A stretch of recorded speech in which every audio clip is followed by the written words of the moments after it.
Thank you for coming today. This is going to be really interactive because I'm going to want you to get involved with the thinking and the talking about the food and the meal creation and all those sorts of things. And it may take a little different twist than you had thought it might today. So I hope it will, because that's, always exciting when it's different than you think. This is something that I really have a passion for, because I feel so strongly about feeding your family to feed your body. There's really only a few ways that we fuel ourselves. We fuel ourselves through food. We fuel ourselves through movement. So if we're not getting one or both of those, then we are not fueling our bodies. I just went to Switzerland, it's a place called Swiss Biohealth. I was there a couple of weeks ago. We took all the doctors from our office and went together. And one of the really sad things that he said is that 70% of the patients that come to the clinic there in Switzerland, well, most everyone that goes to the clinic there are chronically ill patients. 70% of the people that go are from the United States. And he said the reason is because 70% of the United States is chronically ill. So that's pretty sad. I just saw a couple of days ago, there was an article on KSL that said that they're finding 1 in 5 teenagers are now pre-diabetic. Teenagers. This isn't even like old people, this is teenagers. 1 in 5 are pre-diabetic. So what's happening? Why is this happening? Why are we going to this place? I think a huge piece of it is food. Huge piece of it is food. And it's so difficult today. Well, it's interesting because I remember I had an assistant, a team member a few years ago, and she was really trying to lose weight. She'd always been the chunky sister. She hated being the chunky sister. Always, her whole life, she'd always been that one. So she was really trying to lose weight. So she was trying to, utilize the resources we have here and the team members and their knowledge and all those kinds of things. And she said, I don't even know how to eat healthy. I don't even know what that means or what that looks like. And I thought, how many people in today's world say that? How many people who are cooking meals for your family say that? I don't even know what a healthy meal looks like. So we're going to take a little different direction in this talk today, because I want you to not only know what a healthy meal looks like, but I want you to know how to make it taste amazing so that you're going to want to cook every single night, so your family loves it, and that you're really fueled through eating that way. So why do we eat? My grandma was an amazing, amazing woman. She had 9 children. My mom was the oldest of 9. 8 girls and 1 boy. Can you imagine that household? They only had 2 bathrooms. I don't even know how they existed. But she had to cook because she had 11 mouths to feed. And they didn't have hardly any money. My grandpa was a traveling salesman. He was always doing something different, and he was never home. And so she didn't have a lot of money. So she had to make a can of beans stretched to 11 people. It was kind of that sort of situation. So once everyone left the home, she stopped cooking because cooking was not fun for her. Cooking was a chore for her. It was something she had to do. It was not something she enjoyed doing. She didn't really like eating. Well, that's not me. I love eating. So that's not a problem. But for her, why did she eat? It was more just because she had to, Why do you eat? Fuel is one thing, right? We fuel our bodies that way. Nutrients, hopefully. Satisfaction. I mean, how many of us eat because we need it for an emotional boost, or because we want to feel good, or those sorts of things. Social activity, right? Sometimes eating is just social. It's just fun. So there's a lot of different reasons we eat. Why do you feed your family? Probably similar reasons, right? Because you have to. Because everybody needs food because they're asking. Hopefully some of it's social. Hopefully some of it's a little bit educational. In our home, everybody cooks, so it's a little bit educational. There's a lot of different reasons. But what gets in the way of you feeding your family the way you would like to? So I love this picture because I think that's the picture we think we have to be, right? I was. You were? Well, I was one of those little kids. You were one of those little kids. You weren't this lady? No, that was my era of eating dinner at the table with my family, Yep, exactly. And the tablecloth was on, and there were flowers in the center, and you had china, and the whole thing. And so I think sometimes we think that this is what it has to be, right? So who's ever said that they don't have time to cook the way they would want to cook for their families? That's my number one. Money. I don't have money to do what I want to do. I don't know how to cook like I want to cook. They don't like what I cook. Has anyone ever heard that? They don't like what I cook. Yeah. Picky eaters, food allergies or sensitivities, and just simply desire. You just don't like it. I just don't want to do it. So my husband would be that. Thankfully, I like to cook because he doesn't. He just doesn't care. So I have an interesting story to share with you that I think is just so funny. These are some friends of mine, real stories, okay? Dave and Sherry, husband and wife, and she was telling about the way Dave cooks. So she said the way Dave cooks is he finds a recipe that he thinks looks really good. So he starts to make the recipe, and then he changes a few things in the recipe. Then he goes to the fridge and he finds some leftovers that are in the fridge and he throws them in, and then he mixes it all up, and then he throws hot sauce and ketchup on top of everything. Sets it on the table, eats a bite, and says, wow, that recipe isn't very good. I thought that was hilarious when she said that. I was like, that's so true. So she said, now let me explain the way I cook. So she sits there, and she explains the way she cooks. She said, what I do is about 3 p.m., I get a sick feeling in the pit of my stomach because I know that my children are coming home, my husband's coming home, and I have to figure out something to eat. And it has to be nutritious, good for everybody. Everybody has to like it. It has to be economical because they're on a budget. It has to be quick because, she still has kids at home too. She's listing up all of these things that dinner has to be. And she says, by the time I figure out a meal or I figure out a recipe that looks like it's going to fit all the criteria, and then I measure exactly every single ingredient, she's like, it's 9 p.m. And my family's all gone to bed. She's like, so some nights we just eat tater tots. So, it was just so interesting to hear the difference in this husband and wife. She's like, so Dave's gotten a lot better because if he doesn't, we don't eat dinner before 9 p.m. or else we have tater tots. So, I think that sometimes we fall into one of those two categories, and we need to find a middle place where we cook well, food that people like. It's nutritious, it's still economical, it fits in a time frame, there's a way to do it. It's possible. So that's what we're going to talk about today. Where do you start? Have you ever felt overwhelmed? I love this picture. Have you ever felt overwhelmed? Sure, I can handle it, no problem. Well, maybe so, maybe not. So where do you start? There's a book that I've been reading. I've been reading it actually for probably a couple of years. And it's one of those that I read for a little while, and then I put it on the shelf, and I read for a little while, and I put it on the shelf. And I just picked it up again a couple weeks ago, and I'm so glad I did because it's really going to be the basis for the first part of what we're going to talk about today. The book is called Salt, Fat, Acid, Heat. Has anyone ever heard of this book? Yeah, it's such a good book. And there's a documentary that goes along with it. Salt, Fat, Acid, Heat. There's a documentary. There's four what do you call them? 4 series, four things, one for each of those. Salt, fat, acid, heat. The salt one is in Japan, the acid one's in Mexico, the fat one's in Italy, and the heat's in America. And she walks you through these different things.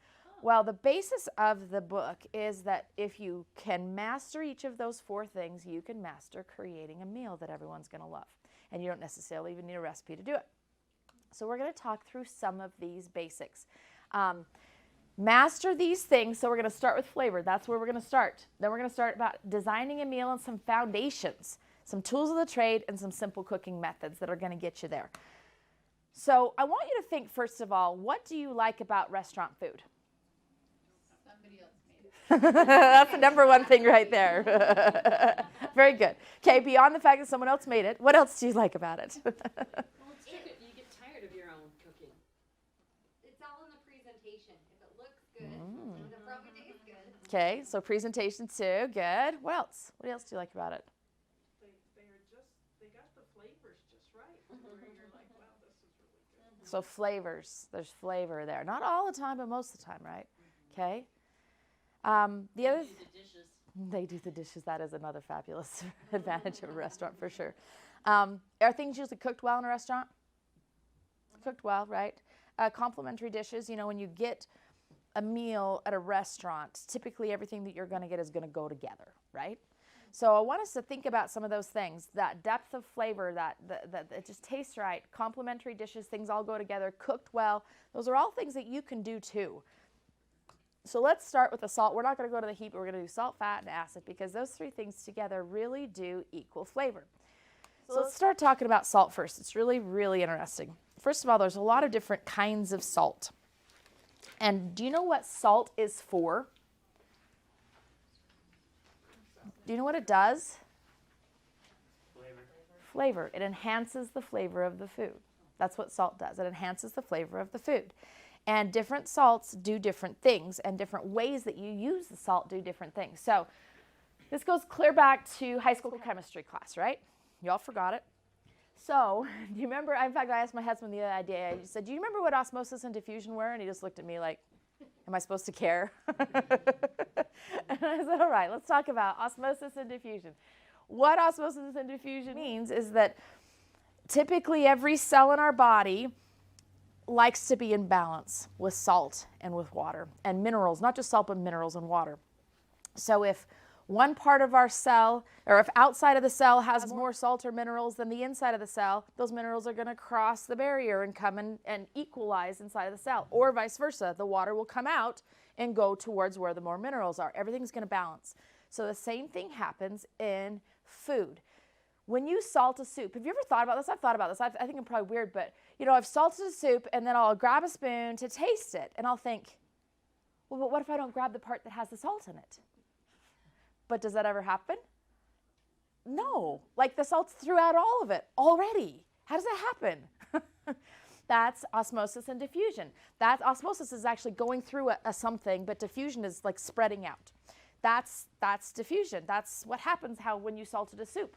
Salt water. Salt water, is there, when you dump the salt in the water, is there just one part of the water that's salty? No, and it'll spread equally, right? There won't be like some saltier parts than others. It'll diffuse throughout it. Well, not only does this do it in liquids, but it does it in food. So when you're working with, we'll kind of go through each of these different individual ones. When you're working with meat, if you salt a piece of meat, is it going to be saltier where you put the salt or inside the meat? Is there salt inside the meat already? Very little, right? I mean, you just taste a piece of meat that hasn't been salted, it's not going to be salty, right? So there's very little salt. So using the principles of diffusion osmosis, what is that salt going to do then?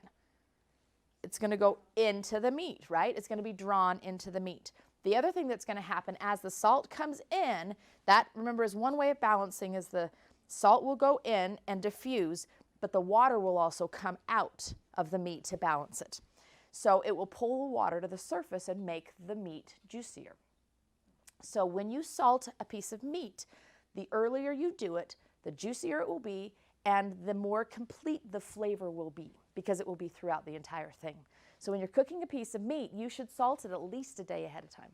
At least a day ahead of time. For any meat that's a harder meat, chicken, beef, pork, any of that variety. A fish, no. Fish you're only going to do about an hour or even less before. You just kind of think about the thickness. If you're thinking diffusion, how long is it going to take to get through this piece? Less time. This is how you make it taste great. And this is how you make it so you don't have to cook it too much, because it already tastes good before you've even almost started cooking it. So this is how you make a piece of meat taste good. Now, green beans, this is a really interesting one. I think 3-4 years ago, I learned that if you salt the water that you're cooking the beans, or add any green vegetable in there, so broccoli, green bean, asparagus, all those kinds of things. If you salt the water that you're cooking that in, that the vegetable will stay green. It works, but I had no idea why. The reason is this. Because if you have salt in the outside of the water, well, let's start first. If you don't have salt or much salt in the water that you're cooking it in, the minerals from the green bean are going to leave the bean and go to balance the water that it's cooking in. Have you ever ended up with green water and gray green beans? Yep. It's because all the minerals got pulled out of the bean and put into the water. So you would be better off drinking the water you cooked it in rather than eating the bean you cooked, because that's where all the nutrients are now.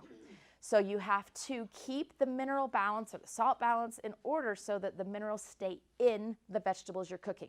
This is one of the biggest things I see. I'll go to family gatherings. Someone will be assigned to cook vegetables. I pretty much just sign up always to cook vegetables now, because I know they're just not going to be edible. But isn't that the problem? Isn't that the problem? That's why people don't like to eat vegetables, because they don't taste good. This is why they don't taste good, because the minerals are being pulled out of the vegetable and into the cooking medium rather than staying in the vegetable, because you've filled that cooking medium with salt or with a flavor enhancer. The vegetables will stay delicious. They will stay nutritious. They will be crisp. You will want to eat more and more and more and more of them. So what if you steam them? You have to have salt in that water that you're steaming with. So it'll still affect it. Yep. It just has to be whatever you're cooking it in. Yep, so you have to have it in that medium so that it stays in the vegetable you're cooking. The other thing is, I talk about vegetables. People don't like to taste them. They don't taste good. Same thing happens with salad. We're going to talk a little bit about that too, but the same family, actually, Dave and Sherry, one of their daughters is my daughter's, one of her best friends. And so she comes to my house and, they'll stay, and you know how kids are. They'll like, Mom, can Clara stay and eat dinner with me? And half the time I'm a little nervous. I'm like, they're okay with weird food? Because remember, this is our house. But in fact, one time I said years ago, they're like, well, what are you making for dinner, Mom? And I said, well, I'm making spaghetti. They said, normal kind or your kind? I said, my kind, but it's going to taste good. Yeah. So they did have their friends stay for dinner. But anyway, this Clara, her mom said, why will Clara eat salad at your house and not at my house? Like, do you want to know the real answer? Because your salads taste bad, because they don't have flavor in them. So we're going to talk a ton about flavor. Salt is also in pasta. So anything you're cooking in the water, if you want the pasta to taste like a restaurant tastes, that salt, that water you cook it in has to literally be salty like the sea. That salty, if you want it to taste like a restaurant tastes. It's what gives the depth of flavor to everything you're cooking. Do not forget about salt. Let's talk about the different kinds though. So never, ever, ever this. Okay? Never, ever, ever, ever, ever, ever, ever this. This is simply chemical byproduct made from manufacturing. It's just sodium and chloride stuck together synthetically. This is not what you want. You want to have some salt. Apparently, I'm mostly out at home right now. You want to have, I love real salt because it has all those flecks of things or minerals. They're going to keep your food balanced with minerals and full of minerals.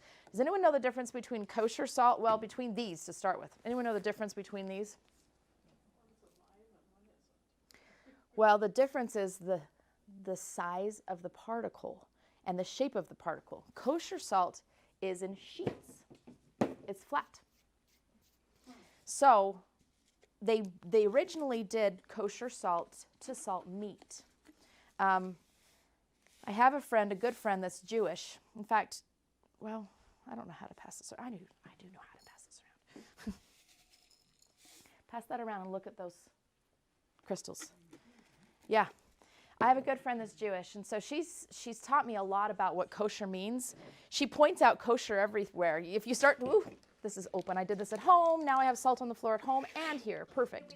That's good. Anyway, she's always pointing out to me on everything the little kosher mark. I didn't even know what to look for before. But in fact, there it is right there. But there's a couple different ones. But the reason kosher started is because it was the way through Jewish law that they handled meat. There's a couple of different things they do. It's the way they bleed the animal. It's the way they salt the meat. It's all those things. So kosher salt was originally made for that. So it's flat because if you think about flat on a piece of meat, it's going to increase the surface area of the salt contact. Does that make sense? The problem is that when you use salt, if you just use it by the recipe, I mean, look at those crystals that are going around. If you just use it by the recipe and it says 1 teaspoon of salt and you use a teaspoon of kosher salt, it's going to taste half as salty because the kosher salt takes up more room in that teaspoon. Does that make sense? Because there's more airspace between it. So it's going to sit on top of each other and it's not going to be nearly as salty. You cannot use a measuring spoon for adding salt to your food. The only measuring spoon that you can use is right here. You got to taste for it. You got to taste for it. There's this green, the kosher. What is different? So we already talked about that. Real salt, Himalayan salt. What's that? Even though it's bigger, it has less flavor. So Because it stacks up without being as dense. Does that make sense? Think about this kind of salt altogether. You're going to get way more of it in that teaspoon than the kosher salt that has gaps and spaces as it stacks up. Yep, so kosher salt's not going to be as salty in a recipe as, so who knows what salt they used when creating that recipe, and they said a teaspoon of salt. We don't know. Do they know where the salt comes from if it's kosher? That's a good question. Do you know? I don't know this answer either. There is a difference.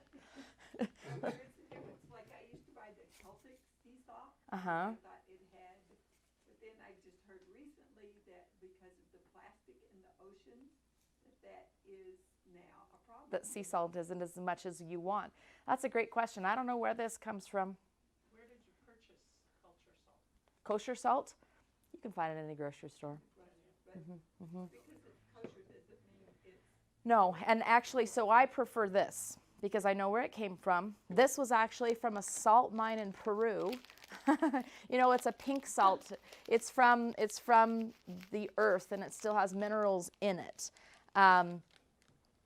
That's just the basic rule is don't ever use this. Use something that has minerals in it and a depth of flavor that you can add.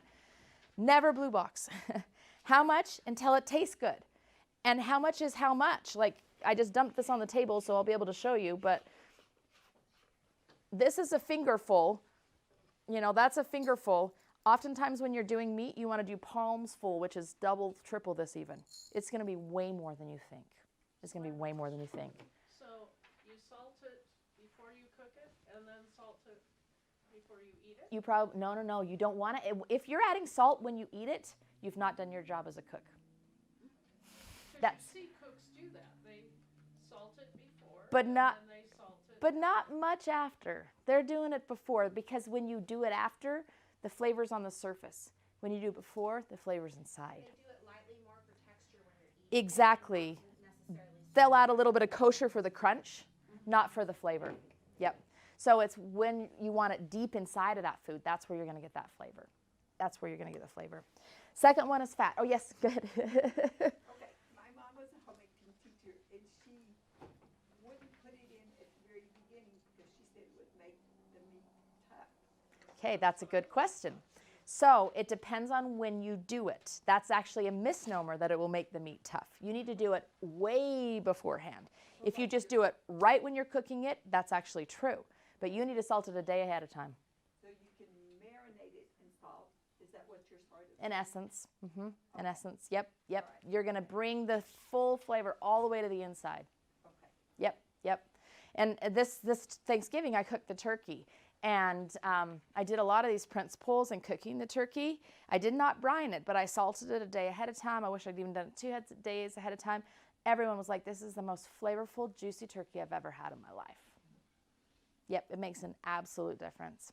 So roughly how much salt did you put in? I put a lot. I probably put half of this bowl. I had 2 turkeys though. But I probably put at least half of this bowl, maybe even more on top of it. A lot. Did you do it under the skin? or Nope, just just over on the top. It'll go through the skin. That's the beauty of osmosis. Yep. Didn't know it could be such a beautiful principle, huh? I know I stepped in just a little bit late. Nope. You didn't brine your turkey? Nope. I salted it the day ahead on the Brining surface. it would do that. Brining it would do the same thing.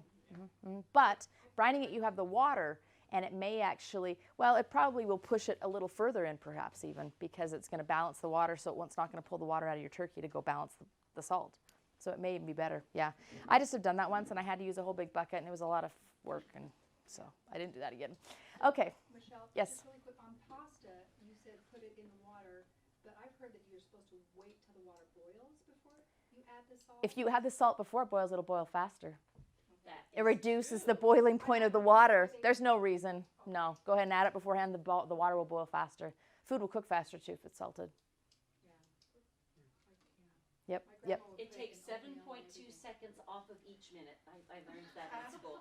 Wow. You're thinking, wow, my mom does not know how to cook.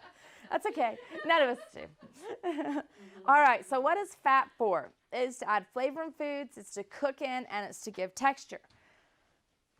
Fat does not make you fat. I love it. How many of us went through the 80s?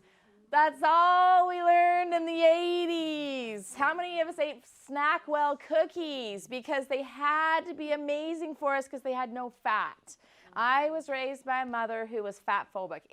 That's not a was, it's an is fat phobic. She cut off every speck of fat on every piece of meat she ever ate. We burned the sausage till it was black. I mean, she does not like fat because this is what we were ingrained with, is fat makes you fat. Fat does not make you fat. Fat does a lot of other good things for the food. It helps to bring texture, flavor. It helps bring a lot of things, and we need fats. We need good fats in our body. Every single cell in your body has an outer layer, and that outer layer is made of fats. If you do not eat good fats, it will be made of whatever fats it can find. If you eat saturated fats, it is like wrapping every cell in plastic. So guess what doesn't happen once you've wrapped every cell in plastic? Osmosis diffusion. Nothing goes through the plastic anymore. So you cannot eat those what are they? The polyunsaturated fats, the kinds where they take a bit of oil and they cook it till it's now plastic. That's the kind you do not want to eat. Is that the same thing as hydrogenated? Yes, hydrogenated oils. Yep, those are like wrapping every cell in plastic. Cells aren't going to work anymore. Yes, because your cells turn over. Every cell turns over. And so yes, if you start feeding yourself good fats, they'll replace it. So what are some of the good fats? Olive oil is a fabulous oil. The problem with olive oil is it has a very low smoke point. So what does smoke point mean? You know what that means? It's when it starts smoking, exactly, at the heat at which it starts smoking. And then, yes, I heard denatures. It denatures the fat molecule. When that happens, the fat molecule is now rancid. Have you heard the word rancid? Basically, it's not going to be used up by your cells the way it should anymore. Now it's a toxin rather than a healthy fat. So you do not want to heat an oil past the smoke point, past the point that it starts to smoke. So I know a lot of people, and I see a lot of people on like the cooking channel and things that use olive oil for every single thing that they cook. That's not right, because this smokes quite early. So you do not want to heat this olive oil that high. A lot of times olive oil is best used uncooked or for low heat. So it's the dressing, it's the thing you put on top, it's the thing that flavors, like in the pesto, or that's what you add the olive oil to, or low heat. It also goes rancid 12 to 18 months after harvest. How do you know when it was harvested? A good olive oil will tell you on the bottle. This one says right here, Chilean harvest season 2019, used by July 2020. Look on the bottle and see what it says, because it will go rancid 12 to 18 months after harvest. If it does not say that on your bottle, do not use it, because it's probably older than that and they just don't want you to know it. It should be stored out of light and heat, because the light and heat will also denature the molecules in the olive oil. My mother-in-law has a big bottle of olive oil that she sits by the side of her stove, and she's put it in a clear bottle like this, clear bottle, and it's probably been there for 2 years. And every time we're there, she likes to cook my kids eggs, and so she'll pour a little olive oil, which shouldn't be cooked with eggs, in, and I'm looking at them thinking, don't eat it. Don't eat it, don't eat it, but she's too sweet, you have to eat it. But so you just have to think about things like this. Well, the other thing with olive oil is they cut a lot of it with canola oil. You have to be careful. So when it will give you a harvest date and a use by date, that's going to be an olive oil that they don't use. They don't do that for. You know how to tell? No. You put it in the refrigerator. Yeah, and it will harden. It'll harden if what? If it's the real thing. If it's the real thing. So is extra virgin, it has a higher burn point, doesn't it? Higher smoke point? Than just the regular olive oil. I don't know that answer. I think it does, so you can use. It's the least processed. It's the Yeah. least processed. Yeah. Yeah, but there's other oils to use for cooking, for high heat cooking. Coconut oil. Coconut oil is a great one for high heat cooking. The only problem with coconut oil is it adds in a flavor. Some of them do, some of them are more than others. This one, I can smell the second somebody in my house is cooking with this coconut oil. I can smell it. I can just tell, and it's not a happy smell. Like, it's not a smell I like to smell. But you can cook with really high temperatures with coconut oil. Just think about what you're flavoring. MCT oil. You guys familiar with MCT oil? I read about it, but I didn't know it existed for real. Medium chain triglycerides. It's a liquid olive oil. So we actually use this often, liquid coconut oil. We often use this for like cooking eggs, things like that at the stoves, at the side of the stove. The thing I like about that is it doesn't have a taste unless you buy a flavored type of MCT oil. Yeah, typically. But you can't have too much of the MCT oil. It actually will cause a detox reaction, which means real fast. So you have to stay back. You have to ease your way into MCT oil. You said not to use olive oil with eggs? Because think about how high you're cooking it. So if you're going to cook it real low temperature, you're going to put on low, and just cook it super slow, then you're fine. The better one to cook your eggs in is this. Butter. Then this is the best butter there is. And I'll explain why. So this is made with, unless it's your own butter, out of your own cow. Which, if any of you have a cow, great. I don't. So this, it says right on here, milk from grass-fed cows. Most cows and dairies are fed grains. Unfortunately, cows are ruminants, meaning they have multiple stomachs, and they're not meant to eat grains. They don't work that way. They have to oftentimes get antibiotics, get other things to make them not get sick because they are not getting the food that they're really meant to have. The other problem when you're fed grain is that you do not get the vitamin K out of the milk that you get when you eat milk from a grass-fed cow, because the vitamin K comes from the greens. So vitamin K comes through the greens into the milk and then gets into your butter. Vitamin K is huge for teeth development. So this is the best kind of butter you can find pretty much in the grocery store. You can find it everywhere anymore. What's the name of that? Kerrygold. You can find it at Costco. You can find it at most every grocery store. You can find it everywhere anymore. So even though it says organic butter, Yep, because you want to know what food did that cow eat. so if it says grass-fed, That's the key. organic, That's the key, because organic simply means they were fed grain that didn't have pesticides or herbicides on it. okay. It doesn't mean grass. Right. So you need to know grass or grain. That's the thing. The most nutrients are going to come from this. Butter is a great cooking medium. And who doesn't like everything cooked in butter? Yeah, and I told my kids one time, I said, I've learned a few things about kale. I'm not as actually thrilled about that, but I've learned butter's really great. And they're like, yes, finally, something that we like that Mom learned. Sesame oil. Anyone use sesame oil? Yep.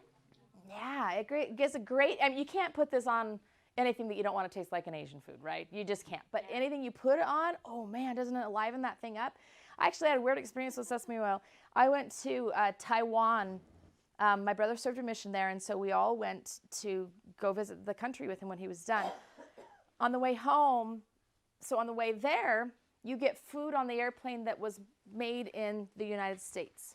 But when you come home, you get food in the airplane that was made in China. It's different. So I wasn't sleeping, overnight flight, whatever. And so they were coming around with bowls of ramen, like ramen. I mean, who gets that on an airplane, right? So sweet. So they had little packets of things that you could dump in the ramen. One of the packets was sesame oil. I did it, and I got so sick that night. Deathly ill on that airplane. I could not eat sesame oil for probably a decade. But I love it now because I forgot about that flight now. It's far enough past me. But anything you use this in, it's going to taste great. We had a boy that lived with us for 3 years from China. He was so annoyed with me because he's like, why do you use coconut oil to cook everything? My mother never uses coconut oil in China. Why do you use coconut oil? Because he could tell the difference in the food, in the flavor of the food. He could tell the difference. So he wanted me to use sesame oil. Peanut oil is another one he really likes to use. I don't like peanut oil. Peanuts have problems because they're grown under the ground. They have a problem called aflatoxin, and it's a big problem with peanuts. Peanuts are actually also very allergenic. They're not a true nut, they're a legume. They're actually very allergenic as well. I don't do peanut oil. I don't have any here, but the other oil I like to use is a grapeseed or an avocado oil. Has a high smoke point and has a neutral flavor. So I just want you to think, okay, what do I want it to taste like? What do I want to do with the fats to make it taste that way? Animal fat, lard, pork fat, high smoke point, adds flavor to the food. There's a lot of culinary traditions that use a lot of lard and pork fat. I don't use a lot of lard and pork fat in my house, but if you do, great. Just know when you can use it and know it's going to taste like a pig, whatever you add it to. Yes. Does sesame need to be processed oil? Can you buy sesame oil that's like, is it easier to make your own like tahini, or you can't cook in tahini? No, buy it as an oil. Okay. Buy it as an oil. Go to the Asian store and get a whole big thing of sesame oil and, yeah, buy it as an oil. And it can tolerate the higher temperatures. It can tolerate a higher temperature. Okay. And grapeseed? Grapeseed as well, higher temperature as well. Yep. And there should be a lot of this stuff in one of those handouts that's there. Yeah, that should have the slides, and it should say a lot of these things already there. This is the first time I've actually printed off my slides because a lot of people always complain. So, okay, third flavor is acid. Acid is not just for the pucker. When someone says, oh, that food is mouth-watering, what is that synonymous for? Means tastes good, right? That's what we say it for. So if something makes our mouth water more, it tastes better. So what does acid do? Makes your mouth water. Makes you taste good. Yes. So, and I apologize, back No, on the you're fine. fats, Uh-huh. I'm just wondering, is there anything, I know some, like flaxseed oil is an omega-3 good oil, but you don't really cook with flaxseed No, oil. that's going to be a dressing oil again. Right, is there anything that's a cooking oil that has, what's the highest, do you know what's the highest content of omega-3s that's a good cooking oil? Probably avocado, and then you're going to be what you're cooking it with. So like a salmon, something like that, that has a lot of high omega-3s in the food as well. That's going to bring those fats out of that food. Okay. Yeah, avocado was for sure. So acid, so just like salt was a flavor enhancer, acid is a flavor balancer. I want you to think about this. This is a really interesting example. So if you're making lemonade, fresh lemonade, you have lemons, fresh squeezed lemons, and you have water and you put them together. It's going to taste what? Puckery, right? When you add the sugar, what does it do? Now tastes amazing, right? So it balances, actually you could do it opposite. If you have just sugar and water together, it's going to taste super sweet, but you add the lemon, it's going to balance the flavors that are in there. So salt enhances, acid balances the flavor. If you think about your favorite condiments, most of them will have an acid component because acid livens up the food, balances everything else out. So some examples of acid, vinegars. Apple cider vinegar, this is one of my very favorites that I use a lot. Rice vinegar, the reason I use it a lot is because it's very mellow. You can add it, you can add that acid component, but it doesn't taste like too much. This was a umi plum vinegar. It's good. It's almost gone, but it's more of an Asian flavor. A balsamic vinegar, more of a Mediterranean flavor, a little sweeter, right? So you just have to kind of think about the flavor profiles. Lemon, you know what a lemon tastes like. There's some other versions of acid though you can get too. Pickled foods, those are acidic. Cheese. Have you ever thought about cheese being acidic? Cheese is acidic. So when you add cheese to a dish, you're adding an acid component. The more aged the cheese, the more acidic it is. So the more acid you're going to get. Wine is acidic. Couple of different versions of wine. It's an Asian wine. We do a lot of Asian cooking at our house, so I've got a lot of weird Asian things, weird Asian condiments in my house. But these are all things that can add an acid component. Okay, so we've talked a lot about that. Now let's talk about actually designing a meal and some foundations. You needed to know this before we could design a meal. That's why we had to go there first. This one, if you came to a couple times ago, I did another one on food and I talked about this. So I'm not going to talk at length about this. I'm going to just talk at basics about this. When you eat a protein food, so a meat, a cheese, even a soy falls into this category. When you eat a protein food, it requires acidic juices to digest that food. When you eat a grain or a carbohydrate type food, it requires alkaline juices to digest that food. So if you put meat and potatoes in the same meal, in the same gut, one requires acid, one requires alkaline, and they're going to basically balance each other out. So you're going to have much poorer digestion if you combine those two things in a meal. Now I know, what's the standard American meal? Meat and potatoes, right? Unfortunately, meat and potatoes causes a lot of digestive upset. So what do? I pick either a grain meal or a meat meal. You can add veggies to either. So we're going to talk through this a little bit. Grain or veggie, or grain and veggie, and a meat and veggie. I do this with my family, and they don't even really notice or say anything about it. Sometimes you got to get a little creative, but we're going to talk about how to be a little creative with it. Grain, veggie, meat and veggie. Remember that one. What do you have time for? Most times, it's probably less than 30 minutes in my life. Unless I've really planned ahead and I've put it in a rice cooker and a crock pot, which are two of my lifesavers. A lot of times that is, and then it's still probably less than 30 minutes because I didn't take more than that to put it in the rice cooker and the crock pot and then left it for the day. More than 30 minutes. So these are the options that we're going to go through. And it's going to sound super simplistic, and it is, but you'll be amazed. We could probably figure out 100 different versions of meals or more off of just this list right here. So if you have less than 30 minutes, these are my 4 go-tos: stir fry, rice bowl, salad, or soup. Boom. If there's more than 30 minutes, these same things plus another. So you get a stir fry plus a little egg drop soup on the top of it, or with it, just something like that. So you're just going to combine one of these plus another thing if you have a little bit longer than 30 minutes. But you're going to find that a lot of the meals here are a meal. They're a whole meal.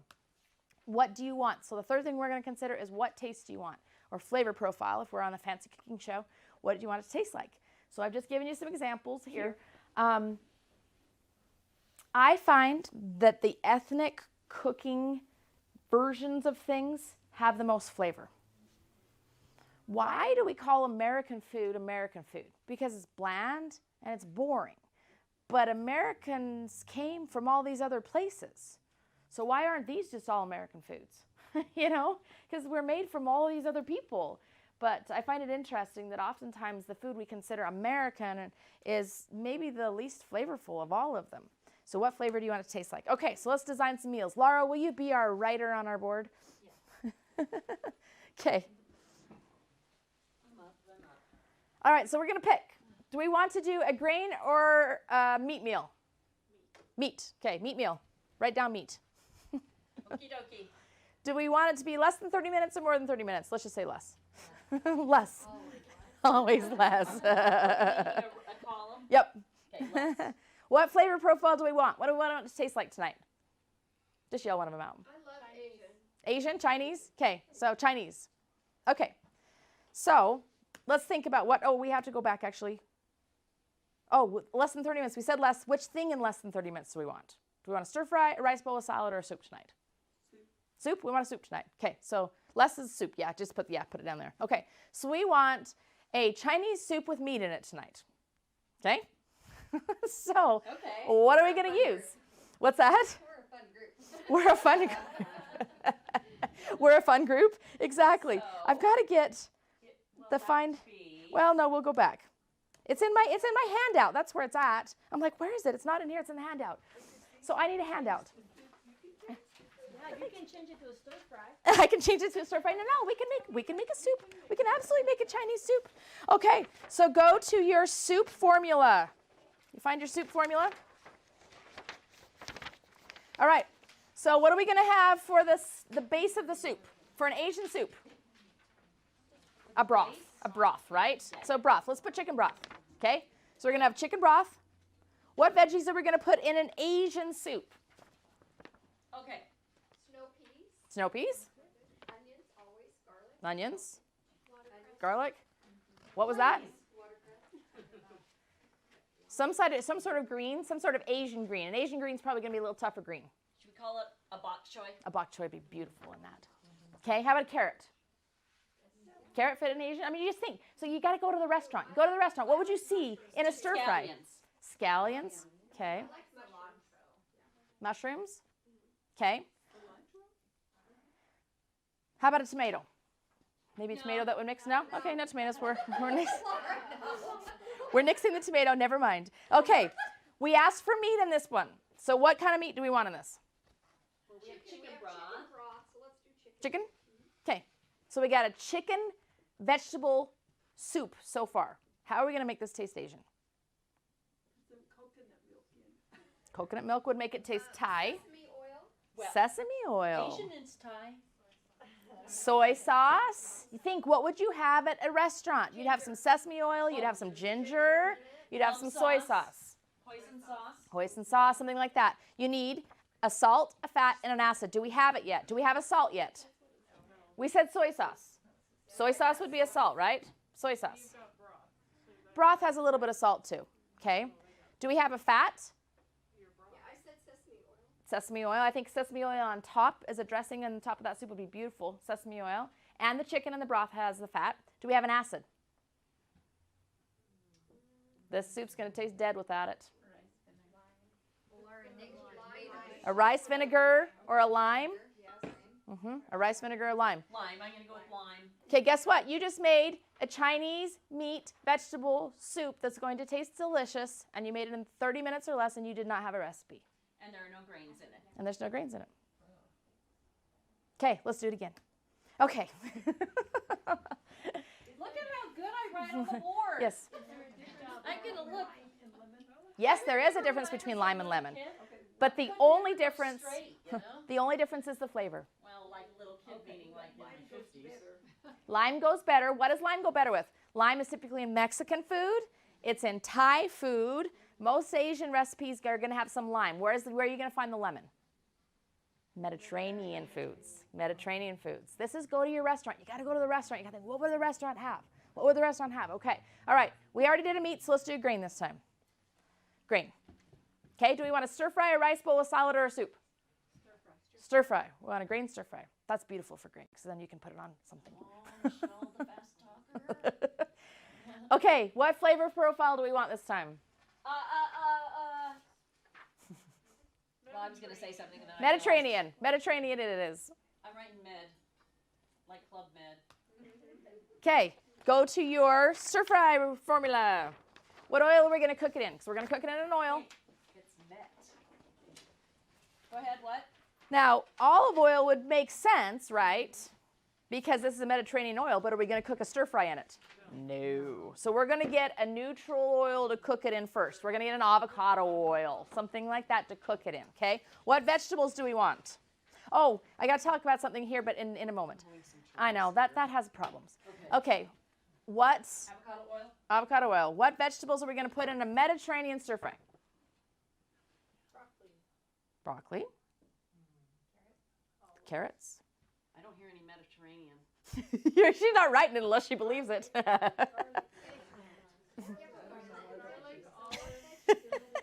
She's censoring your answers. She's not gonna be downstairs. Suddenly I have the power. For sure olives, but this is a stir fry. I know, this is getting weird. I don't know that the Greeks do stir fry. You can though. Okay, let's just keep doing it then. Winter squash, I think, or, sorry, summer squash. Summer squash, that's a very Mediterranean thing. What about like your zucchinis? For sure you need an onion. You always need an onion, some garlic, especially in Mediterranean, right? How about a tomato on a Mediterranean stir fry? Fine. You'd have tomato. For sure, right? Mm-hmm. Some truffles. Some truffles. That might not fit in the budget anymore. Is that a vegetable? Yeah. I love a spinach. A spinach in a stir fry, right? A spinach is really good in there. Just think, what would you have? And if you run into a trouble, what I always do is I'll type Mediterranean stir fry, and I'll just quickly glance through all of them and go, yeah, that's right. And now I don't need the recipe anymore because you have it in your head. Okay, we don't want meat because we're doing a grain. What's the grain? Well, I'm... Let's get fancy. How about orzo? Oh, yeah. Because that's Mediterranean, right? What are we going to use for a sauce?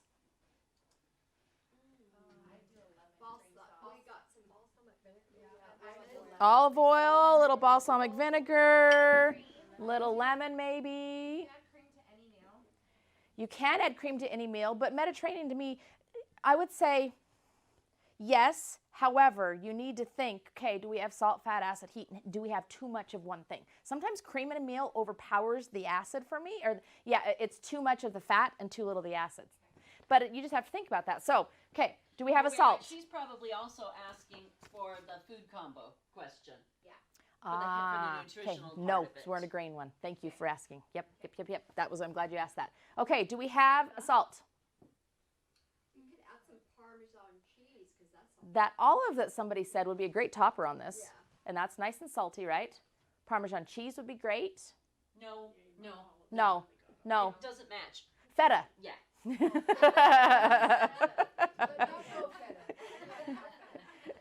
But not goat feta? Depends on if you're sensitive to lactose. If you are, then you need to have goat feta. You would not like this then. This is some goat Gouda, straight from Amsterdam. Okay, do we have a fat? Olive oil and avocado oil and the feta. Okay, do we have an acid? Balsamic, and I think we probably should put a little squeeze of that lemon. The olives are going to be a little bit of that too, right? The tomato. The tomato's going to have that. Okay, you just made yourself Mediterranean stir fry without a recipe in 30 minutes or less. I'm getting hungry. If you're trying to do paleo or less carbs, Then stick with the meat meals. Okay. Stick meat and vegetables. Okay. Yep. Because I love that. Have this just not over orzo, just have it over lettuce. What is orzo? I'm not familiar with Orzo is a tiny little pasta. Well, she It's like can a have it little- over meat. If she, yeah, just switch it, just put it over chicken and skip the grain. Or put it over lettuce. Just put it over a bed of lettuce instead of the grain. Yep. So you can do the exact same thing. Hot. Or next to lettuce. You don't have to have it over anything. And have a salad with it. Yeah, just have it next to it. Yeah, that's what I did tonight. I just had a salad It plus a. already has so much in it, even spinach and everything. Oh, thank you for saying that. Take it out of the pan. Okay. We do need to talk about something because, in fact, this was funny. I was teaching a class at I think I was teaching a class at Real Foods one time, and I actually was making stuff. And a person that was in the class had been a patient of mine for years, and she said, "You cook the way you do dentistry. You do it very efficiently." I said, "Well, interesting. Okay." But one of my rules is that if you're going to cook a stir fry, you're never going to use more than one pan. I mean, hello. Most everything, you're never going to use more than one pan because then you have to wash more than one pan. Remember, nobody else is doing the washing here.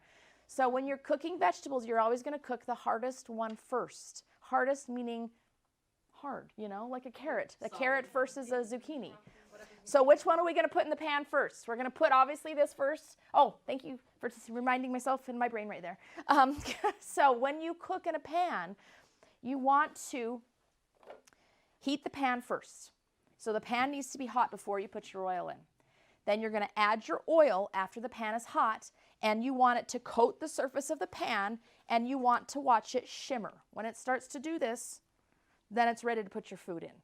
The reason is, if it doesn't shimmer, it's not coating the entire surface of the pan and your food is going to stick. It's also not going to coat your food. The food tastes better when every bit of it is coated with just a little bit of oil, a little bit of fat for that flavor. So you want it to shimmer in the pan before you add the food. Otherwise, you're going to steam the food. It's not going to be what you want. So what are we going to add first? Almond oil. We're going to heat our pan. We're going to add the oil. We're going to wait for it to shimmer. Then we're going to add our food. What vegetable are we going to add first? Okay. Then what? If you had a carrot, that would definitely be next. Chickpeas and summer squash. Okay, probably here, probably even here, and then here, although this is going to be already cooked, but summer squash, then where? Tomatoes, spinach. Okay, those are going to be last. So this was a little easier one because we didn't have any hard stuff on here. But if you had, a carrot, if you had broccoli, if you had a winter squash, any of those things are going to be added. And so what I typically do is I put them out on the counter, and I look at them all. And I think, okay, which one's hardest? And that's the one I start cutting first. So I cut it, my pan's here, my cutting board's here, I'm cutting it, I dump it in. I grab the next one that's next hardest, I cut it, I dump it in. So I don't cut everything and then start cooking. I cut and cook while I'm cooking. Does that make sense? Super efficient. This is how you get done in 30 minutes or less. So, and a lot of times I'm having my kids wash the vegetable, I cut the vegetable, we dump it in, another kid's stirring. It's just like, we got to get this done, kids. So they all learn how to make it work. So let's talk through a few more. We're going to do a few more formulas later. But tools of the trade. Okay, grocery shopping. You've probably all heard to shop around the outside of the store, right? It's kind of a done thing now. But I want you to think about why. What's around the outside of the store? Your produce, your meats, your dairies, your bulk products usually are going to hang out around the outside. That's what you're going to focus all of your time cooking, buying. There's very rarely a time that I actually enter the center of the store. I've thought about that often. I go, I'm going to go in there this time? Nope. But these stinking things are in there. It's the only time I go in there, into the center of the store, is to find this kind of stuff. That's it. Everything else is going to be around the outside. You need to have some staples on hand if you want quick meals. So my coach, love her to death. She doesn't cook a thing. I went and stayed at her house. She lives in Chicago. She said to her husband, I need breakfast at 9 a.m. tomorrow. And I thought, oh, I've never said that in my life. Okay. And he said, okay. I typically do it at 10, but I'll do it at 9 because he goes to bed at 3 a.m. and then wakes up at 10 to cook her breakfast. It's very odd. So 9 a.m. came. I was already up and working. I was sitting at the table. 9 a.m. came. She sat down. He walked up to her. He put down a napkin, her silverware, her cup with water in it. And he said, food will be 5 minutes. I thought, how do I get one of these? Holy cow, this is amazing. He made this thing, put it out on a plate, he said in front of me, and I thought, this is so awkward. Like, what do you need help with? He didn't even let me do my dishes. It was so weird. But I mean, it was great. But he shops every single day because he just loves it. He shops every day for that night's meal. That would kill me. Do you have time to do that? I go grocery shopping every 3 weeks or so if I absolutely have to. I mean, I just don't ever grocery shop for a couple of reasons. I don't have time. But the second is when you go, you always buy more than you need. Always, always, always. So the less you can go to the grocery store, the more money you're going to save. It's just proven. It's true. So these are some staples. I think they're written down your things because this is a lot of small writing. This is what I have on hand. I could probably cook you a version of anything on that list without ever going to the grocery store. The only thing that needs to be added is the vegetables. That's why you're going to shop around the outside of the store. You're going to add the vegetables. That's about it that needs to be added in. So I always keep, grains on hand, legumes on hand. Those are the cheapest versions of everything too. The stuff that you make yourself. Soy sauce and dressing ingredients. So my son just got engaged, and his fiance, we were doing something at our house, and we invited a bunch of people, and everybody was deciding what they were going to make, and she said, "You make the salad because your salad always tastes so good." And I was like, "It's because the dressing, because I don't have a dressing that comes out of a bottle. We just make the dressing, My kids always know. I'm like, "Just go make a dressing." Okay. They'll grab 4 of these bottles, dump it together in the blender, and now we have dressing. So keep those ingredients on hand. Long storage produce. You don't have to go to the grocery store every week because garlic, onions, sweet potatoes, lemons, limes, carrots, cabbage, those will all, oh, that was loud. Those will all sit in your fridge or in your pantry for a long time, right? You don't have to buy those very often. They'll sit for a long time. You can make a lot of meals off of garlic, onions, sweet potatoes, lemon, limes, carrots, and cabbage. So you don't have to go that often. Beets too. Beets stay forever. Packaged or canned ingredients. I do get some packaged things: coconut milk, curry paste, rice noodles, some canned tomatoes just for ease, chicken broth, beef broth. Those are some things I do get. Meats in bulk if possible. Spices. Those are some real basic ones that you can make almost every meal off of. So we're not going to go through and detail that, but that's really how to save time too. Less shopping you do. So do you always use powder instead of the salt, like garlic powder and onion powder? No, I prefer to use the garlic and onion. But in a pinch, I'll throw in some garlic powder and onion powder. Or, like we're making a dressing and the kids are just dying, "Mom, can you just make some ranch dressing?" Well, guess what? Some garlic powder, some onion powder with some almond milk and parsley. You've got a ranch dressing that looks exactly like what they had from the grocery store.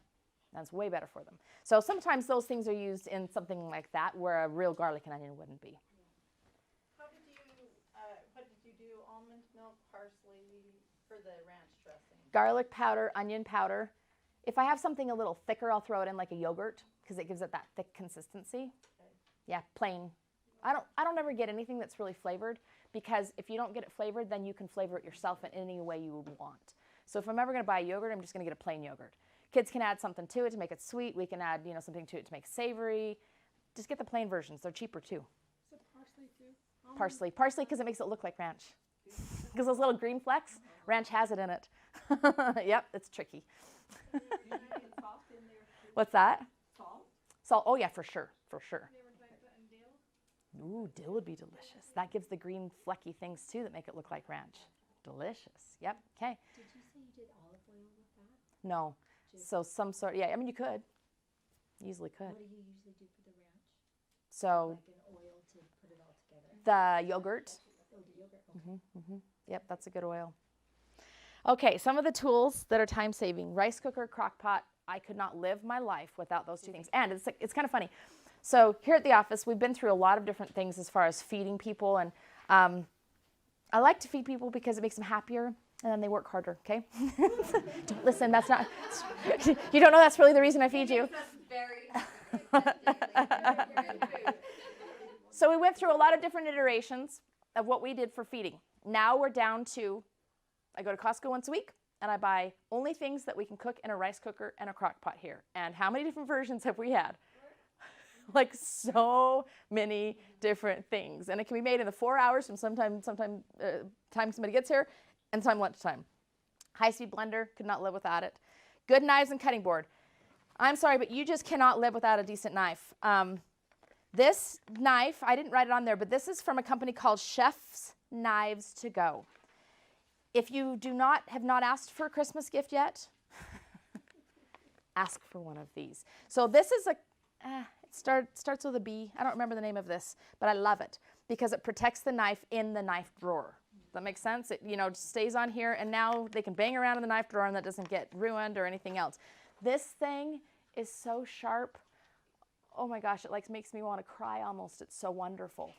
It saves so much time when you're cutting with a knife that's sharp, and hand fatigue and all of those things. I now look forward to cutting vegetables because I think, oh, I get to use my knife if I cut those vegetables. So I have a secret too. There's a man in Georgia that I send my knives to every 2 years, and for 20 bucks, actually like 10 bucks each, he sharpens them. Only just once every 2 years? Yeah, because he sharpens them so sharp. Because I ruined my knives sharpening them myself because I did it bad. So I got them so bad that they almost couldn't cut anymore, so I sent them to him, and now they're fabulous. This was one of the ones that I sent to him. So I think all you need, you have to have a chef's knife. My mother-in-law was in the paring knife era. She used a paring knife for everything. I've bought her like 3 versions of chef knives. They never get used except for when I come to her house. But you have to have a chef's knife. This is actually not even a true chef's knife. I didn't bring my real chef's knife, but this is a little shorter. But you have to have at least something this long, preferably just slightly longer. Your life will be so much better. You need to have some sort of smaller paring knife and some sort of serrated knife. If you have those 3 things, that's all you need. I mean, of course, you're going to have more just because they're fun to have, but, you know, that's all you need. If you have those 3 things, you're in good shape. And have them be sharp. Cutting board, wood will be nicer to your knife and will keep it sharper longer than plastic or glass. Good peeler. Peeling's the job for kids. I've pretty much decided. But I don't actually mind peeling now with this peeler. So this is a front and back peeler. Goes both directions. You know, just invest in a few quality things and your life will be so much happier. Compost bucket. This might sound weird, but I use a compost bucket for a lot of reasons, just because, you know, we add it to the garden. But if you're cutting and chopping and you got to like throw it away or throw it in the garbage disposal and run, like it's gonna take you time. I just have a bucket. A bucket sits right next to the cutting board, and you cut. You're throwing in as you're cutting, and then you feed your chickens or you feed your garden or you feed whatever. So it does all kinds of good things. Big bowls, little bowls. This bowl is probably a meal for us, maybe 3 days a week. This is it. This is all that we eat. The beauty of this is the rule is the bowl you eat in is the bowl you wash. So you eat in the bowl, you get up, you wash the bowl, you dry the bowl, and you put it in the counter. Guess what? Our dishes are now done. So this is so simple. So a big bowl and a little bowl. These feed us 3 to 4 days a week. Where do you get them? Asian market for cheap. You can serve a Mexican stir fry in an Asian bowl. I've proven it can happen. Sell them on Amazon, but the Asian markets are so stinking fun, you just got to go. There's one called World Mart or Asian Mart, Asian something in Salt Lake that you need to go on a date night because it's so entertaining. It's so entertaining. It's got like pans. So it's almost like a strip mall? Is that it? 'Cause there's No, that one's 30th South. No, this one's like 90th and way west. I can't remember. I'll have to find it and we'll have to email it out, Laura. There's like pans big enough you could cook your children in them. I mean, they're huge. It's the most fun place anyway. Wok. I didn't bring my wok, but that's where you get your wok is at the Asian market. A good pan. So you don't want one that's a nonstick pan, because remember we learned about what nonstick means. It means your oil is coating the pan completely. And when you do a nonstick pan that's a Teflon or anything like that, it's proven, because it comes off, right? Eventually you see through it. You're now eating that. And they're finding that that's getting deposited in cells, and it's a toxin, and it's really bad for your body. So you want a naturally nonstick surface. Cast iron is great for that. This is a titanium. This I think I got maybe 5 years into marriage. I've probably been using this exact same pan for 25 years. So once you get it once, you don't need it again. It looks lived in. Does that have a brand name? It does. Because I bought some titanium that don't look like they're still good. Pyrolux. Say it again. Pyrolux. Can you spell it? Pyrolux. It says made in Denmark. So my sweet husband does not cook, but he buys me things that I can cook with. What? That's not Teflon inside there. That's called old food over 25 years. It's exactly right. No, this had no coating. A spiralizer. If you don't own a spiralizer, it's another Christmas present to ask for. You've got to have a spiralizer. We broke our spiralizer. We had it duct taped together. I finally broke down and paid the $25 on Amazon for a new spiralizer. And then a lemon squeezer. And do you need all the different colors, the orange one, the green one, the yellow one? No, just get this one because it does most everything. So it'll do a lime and a lemon in this, both one. So those are some, what's that? That's why I have that, because he's not always there. What's the spiralizer for? Oh, if you've never used a spiralizer, you're going to love it. Have you ever seen zucchini noodles? This is where you make them. You put... What kind of spirally things can we make, Dr. Jordan? Oh, you can make so many spirally things. So I use this when I'm doing an Asian stir fry. Because, in fact, I think I put that on here for, I think, the rice bowl. It calls for spiralized vegetables, spiralized beets, spiralized summer squash. So I will do beets, carrots, squash. Squash you can make, they have these other cool little things in here that are really hard to get out. That one makes squash lasagna because it makes flat pieces of summer squash. So you can make it for lasagna. You can do the same thing with potatoes. I don't cook with a lot of potatoes, regular potatoes. You can do the same thing with sweet potatoes. You can make little discs out of sweet potatoes. You can spiralize sweet potatoes. I spiralize turnips. Any hard vegetable you can put on the spiralizer and run through it. I tried to spiralize the winter squash. It doesn't work. No, it's too hard on the outside and soft on the middle. So is there any way you know how? I don't. They do it in the grocery store. I know. Did you peel it first? I wonder if the problem is it's got that center piece. Maybe the butternut, because you get that chunk of the butternut before the bulb that you could maybe, I bet that might work. If you get a tall enough butternut, I bet you could probably make it work. Or cubing it. Okay, so let's go through a couple examples. A burrito bowl. So again, we're using our same recipe here. We're going to do a grain burrito bowl. White rice in salted water, right?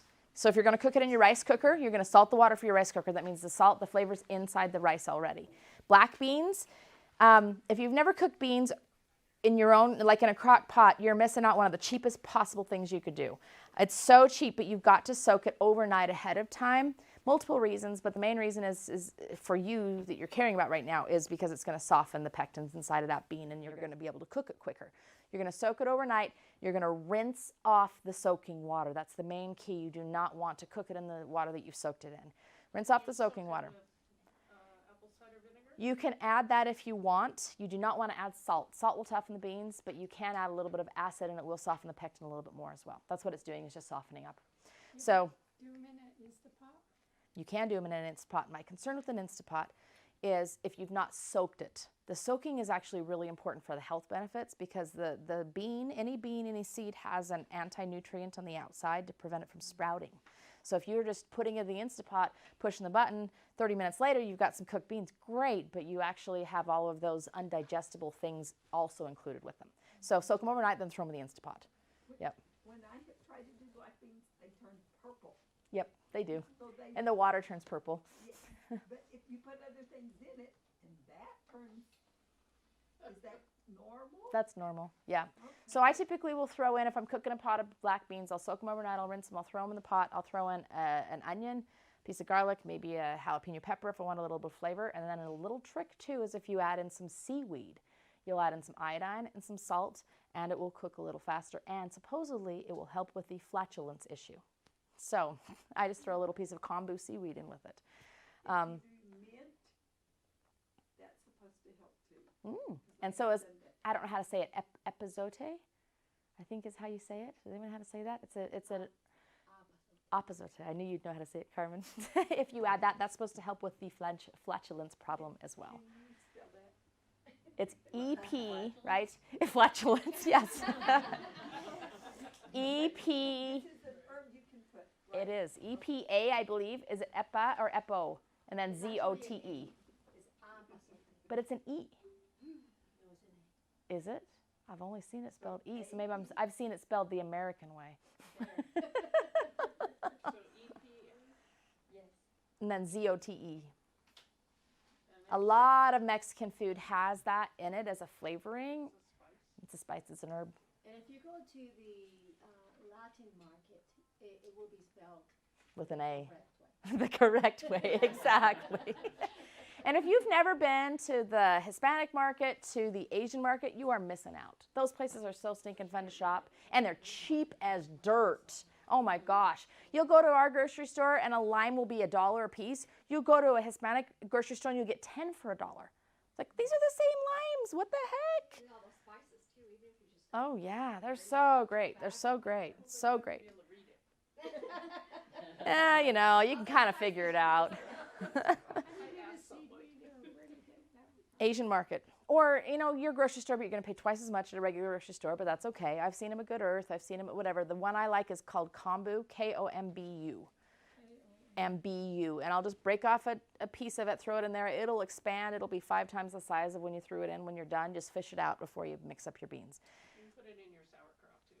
Oh, good. And if you don't want to go all the way up to Salt Lake to the Asian market, there's one right here in Orem on State Street. It's a good one, too. It's been there about 6 months or so, and it's an excellent one. There's choice. He's been there It's for- straight across the street from the one she's talking about. They're both right there next to each other in Orem. It's about, what, 300 north? Well, that one is. Or is it further Was it north? where Was it 600 Hancock north? Fabric Yes, was or yes, something? yes. Where is that? That's a new one. The other guy's been Like- there for a long time. You need to support him. Yeah, it's across the street. Yeah, Probably 300. about 300. It's about that, right? 250, 300 north in Orem. Yeah, it's a great store. It's a great store. And there's a couple Hispanic markets just right here in American Fork that are both pretty good. Yeah, we've gone to both. I like going to them now with my boys that served Spanish-speaking missions because they actually know what we're buying. So that's been helpful. Or if you don't want to soak the beans, just buy a can of beans.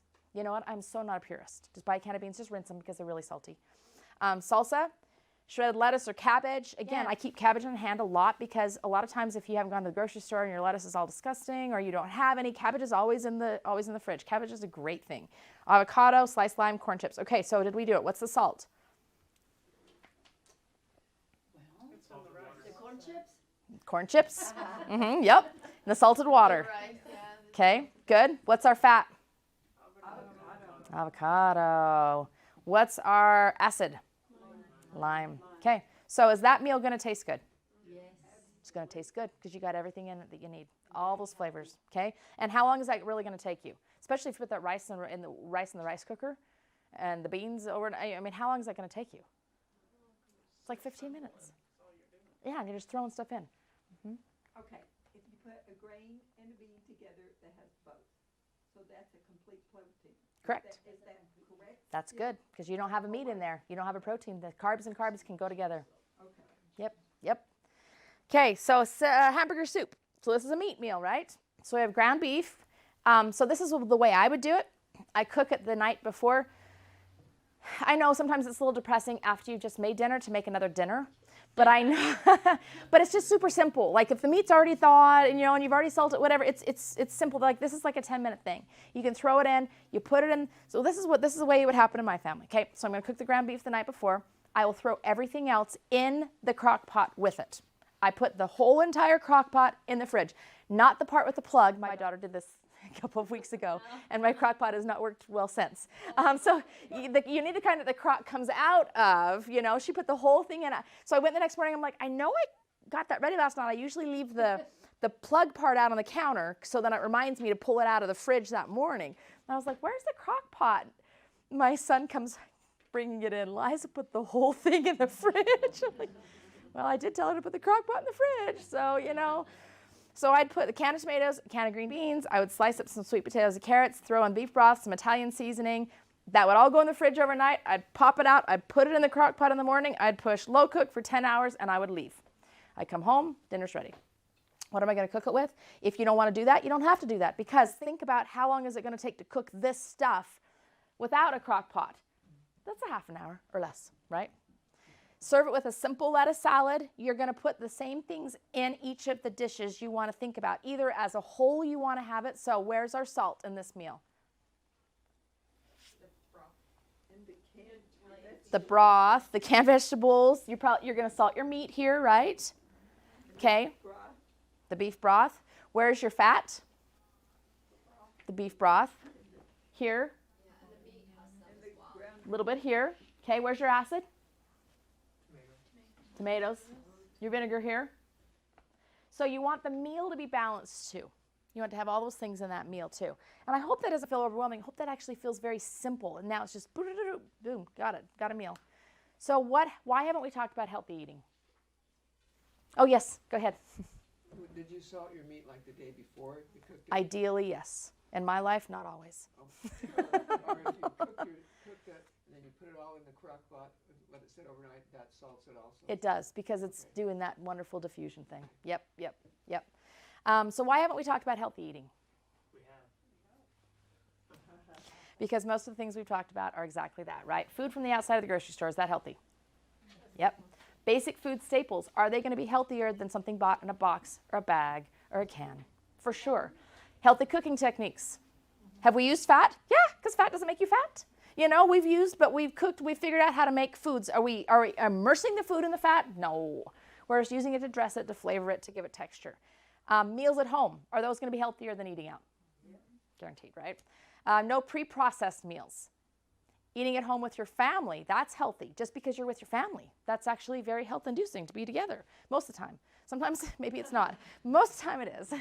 I have 2 13-year-olds, a boy and a girl. Not always healthy, but most of the time it is. Full of nutrients, right? Because you work to preserve the nutrients by the way you salted it, by the way you bought fresh produce. You work to preserve the nutrients, so you eat less. You realize that? There's this thing called an apostat. It's a literal thing in your body that when it's hungry for nutrients. It's not just hungry for food. So your body's hungry for nutrients. If you go and eat a whole bag of Cheetos, isn't it interesting that you're still hungry? Why are you still hungry? You didn't feed your body what it needed. The apostat stays on. It says, I'm still hungry. So you eat another bag of Cheetos. You're still hungry. You have to feed it nutrients. Have you ever eaten a salad, like piled a great big cold salad on your plate, and you get halfway through it and you think, I'm full. Wow, I'm full. Because you ate all the nutrients your body is looking for. Better digestion, so you feel better too. So all of those things are healthy. We have talked about healthy eating because all these things are healthy. We have talked about food that tastes amazing, fills you up, can be made in less than 30 minutes, and that you can feel great about feeding your family. So there's recipes included in your handout, but they're formula recipes. So I hope you figured out that that's the way you can do a recipe.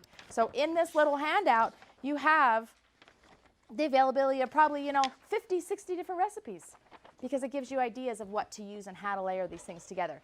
Let me know after, if you enjoyed this. I'm actually considering this as being the next book in the Healthy You Continuum. So let me know if it was interesting to you and if you think you might like that. And thank you all for coming. Yes? What about regular food versus organic? Good question. So the difference is going to be, was it grown with pesticides, herbicides? That's the main thing. So there's actually a thing called the Dirty Dozen and Clean 15 from the Environmental Working Group. So when I'm looking at vegetables in a grocery store, I am going to buy, so if you don't know what this is, the Clean 15 and the Dirty Dozen, they find the 12 most contaminated items of produce for the year. Strawberries have topped the list for many years, okay? That means I will never eat a non-organic strawberry. I just won't. I know, that's a rule that I just, it's hard, but I won't, because they're number one. They're number one on the list. You'll wash them? I rarely will eat a strawberry because of it, honestly. They can't wash it off, it's inside it. So anything on the Dirty Dozen, I'm going to try to buy organic. It's going to be more expensive, but that's why anything on the Clean 15 list, I'm not going to buy that organic. Bananas are on there. Why would I buy an organic banana? If a non-organic banana they've proven isn't contaminated with pesticides, herbicides. Why would I do it if I'm budget conscious? Does that make sense? If I have to consider it. So I look at that list, and anything on that Dirty Dozen, I'm going to buy organic, or I'm not going to buy it. I just may not buy strawberries, just because it's on that list. So that's my rule. That's my rule. I try to do, I grow a lot. I try to do as much as I can myself that way, preserve, myself, because I know how I grew it. But that's my rule for keeping it clean. Yeah. You haven't talked about fruit. Can you eat fruit as far as combining? Thank you for asking that. No. Fruit is on its own. Fruit is on its own. Yes, eat it or before the meal. So now what I do is, like in the summertime when we had, watermelons and cantaloupes and things coming out of the garden, I would go pick one of those, I would cut it up, and I would snack on it while I'm cooking. Or while the family comes in and they're like, I'm hungry, great, eat the watermelon. Because that's when it happens. So the way I've heard it phrased that I like this is food, if you think about it, is kind of on a train track. It has to go from here down to the bottom, okay? Some foods are fast-moving trains. Some foods are slow-moving trains. The fastest-moving trains are fruit. Melons are the fastest-moving train. So you never want to eat a melon with anything else. And it always has to be first. So a melon's got to go in first, because if you eat a big meat meal and then you eat watermelon as your dessert, the watermelon's backing up behind the meat going, come on, come on, come on, get it, get it. That's where you feel, and the sugar's going to ferment because it's staying way too long in the stomach, and now you feel nasty. So fruit has to go in first, and it has to be by itself, which is hard because like all those yummy things you want to put on a salad, you know? Yep, we just don't do them anymore. Now we eat them as the appetizer. And nuts, and we didn't, Nuts can work for either. Oh, yay. so they can be a fat or, They can work for a meat or a grain. okay. Yep, so often they're the topping on things. They're the crunchy piece. You know, the sunflower seeds, the pumpkin seeds, whatever, they go on top. Yep, and they're a great source of fat. I have a question. In your cookbook, you talk about the oatmeal. Mhm. Does that have to be soaked overnight so that the phytic acid comes out with the... If you're using the whole grain that you're ground up yourself, yes. If you've not, soaking is helpful to get that off, but it's not going to have as much. So if you're using like a rolled oat, then it's not going to have as much of that phytic acid as if you're taking an oat groat and grind it up in a blender and then cooking it, which is what we do a lot because it's cheaper too. But a rolled oat is not going to have as much of the problem. It is better if you can soak it though. What do you soak? Oats. Just put them in the Like pan. steel cut oats? Yeah, put them in the pan the night before. This is oftentimes we do the very thing, last thing before we go to bed. You know, we put the oats, we put the little bit of salt. Actually, my daughter cooked oatmeal today, and she didn't put salt in, and it was amazing the difference in the flavor. It was so, it just didn't taste good. Didn't matter what I put on top, it just didn't taste good. But put a little salt, put a little bit of water, put the oats in the pan, and then the next morning you add some more water to it, cook it, and you've got breakfast in 4 minutes. Well, this is a tablespoon of wheat flour. I don't know what was on there. Yeah, I'll have to look at that one. Ah. So that's if you don't soak it. Then you can add that. Is Yep. that the cookbook you talked about that I missed at the beginning? Yes, we have them I somewhere. have them. We have them somewhere to sell over there. Yes. Good. Thank you guys again for coming. Go eat some food if there's some left over there.